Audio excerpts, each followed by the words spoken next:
Chapter 10. Amon Gerd wouldn't have his breakfast each day until he'd killed at least one Jew. He liked most to sit on the second-floor balcony of his house overlooking the camp and shoot Jews with a rifle while he listened to music on his record player. It didn't matter who you were or what you'd done. If you hurried through the parade grounds trying not to get shot, he would shoot at you on purpose. You had to walk through normally, acting like there wasn't a madman on the balcony above you with a rifle ready to shoot you, and hope he didn't notice you. The best way to not get shot was to not be there in the first place. I escaped the daily shooting gallery through my job at the tailor shop. I left early in the morning and returned in time for roll call, and then hard bread and thin soup in the barracks each night. Uncle Moshe did the same, working in a furrier's shop outside the camp. There was still a chance Gerd would get me at roll call. No one was safe, not even the capos. But with Moshe's help, I learned to be anonymous enough to survive for months. Then the tailor shop closed down. I was never sure why, but one morning, when the other tailors and I assembled, we were told our services at the factory were no longer required. We looked around nervously at one another. Without our off-camp job, we would be around Amon Gerd all day. Without special skills, we were even less valuable than before. I was put to work building new barracks for the never-ceasing truckloads and trainloads of Jews brought to Pwashof every day. It was back-breaking work. Digging out a level patch of earth, hauling rocks in wheelbarrows, hammering boards in place. And always there was the threat of Amon Gerd and his dogs. After a man on my work detail was killed for moving too slowly, Uncle Moshe traded his daily rations to a capo to get me assigned to a new job outside the camp. I reported to my new work detail the next morning and was loaded into a truck, not knowing where we were going or what we were doing. None of us did. This was some new job no one had ever done before, and we were all a little nervous.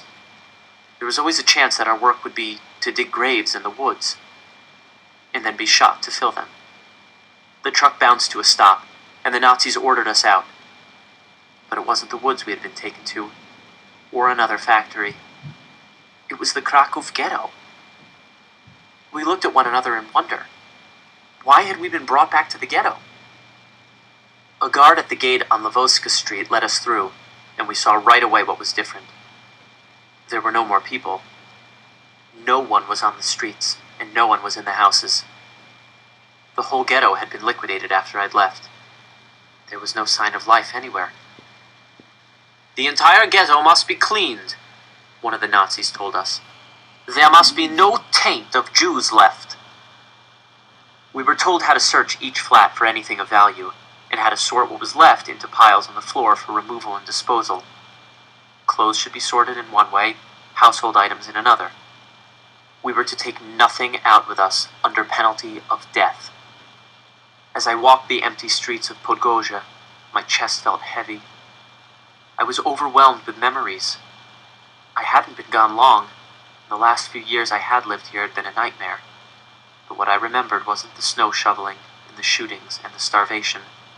I remembered walking to the market with my mother, visiting my father at work, playing ball in the street with my friends. This neighborhood had been my home once, and it always would be. Even after second floor, singing along with the radio, Mrs. Sheminsky sweeping the third-floor landing. Any minute now, I thought, my mother's voice would come calling down the stairs. "Yannick, dinner!" I waited. But there was no radio. No sweeping. No call from my mother. Nothing but the quiet shuffling of the boys working the flats on the first floor. I climbed the stairs to my old floor and crept down the hall. This corridor had once been so familiar to me that I had traveled it without ever really seeing it. But now it was different. Now I could see the worn spots in the hall rugs, the broken piece of molding along the ceiling, the burned-out bulb in the light fixture. There was a new smell, too. Something putrid, like nothing I'd ever smelled before. It was strongest near the door to Mr. Tatarka's flat. The door was ajar, and I pushed it open the rest of the way to look inside. Mr. Tatarka lay in the middle of the front room of his apartment beside the chair he'd stolen from the Immerglics, dead, in a pool of his own blood. At least I thought it was Mr. Tatarka, The body was black and shriveled, all rags and bones, and I stumbled back into the hall and retched. The smell, the sight of it, it was all just too much. I threw up again, tears streaming from my burning eyes, and I ran. I ran not for my old flat, the one we had shared with 3 other families. I ran instead for the roof, where it had just been me and my mother and father, safe and alone in our little pigeon coop. I burst through the big metal door and out onto the rooftop, gulping in big lungfuls of fresh air. The smell eventually went away, but not the memory of it, nor the vision of Mr. Tatarka's decomposing body. I stood with my hands on my knees for a while until my breathing returned to normal, but I knew I'd have to get back soon. It wouldn't do for the Nazis to notice me for any reason. I went into the pigeon coop, fighting back all the memories of my mother and father. I sifted through what was left. Someone else had lived here after I had been taken.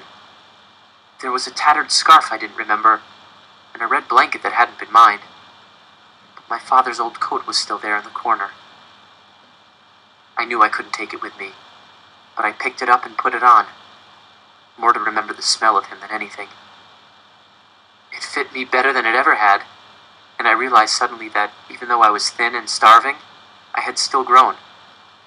I was 14 now, and almost as tall as my father had been. I was pulling the coat off when I felt a lump in one of the sleeves. I felt it with my fingers. Something was sewn into the sleeve. Of course! Mother had sewn our extra money into our coat so it couldn't be stolen in a raid. I glanced outside the coop to make sure no one else had made it to the roof yet, and I hastily ripped the seams of my father's coat apart. There were 1,000 złote inside. I dug through the pile of things, found my old coat as well, and ripped out the seams. Another 1,000 złote! 2,000 złote! The Nazis didn't sell food in the labor camp, of course, but there were ways to buy food smuggled in from the outside. Uncle Moshe would know how.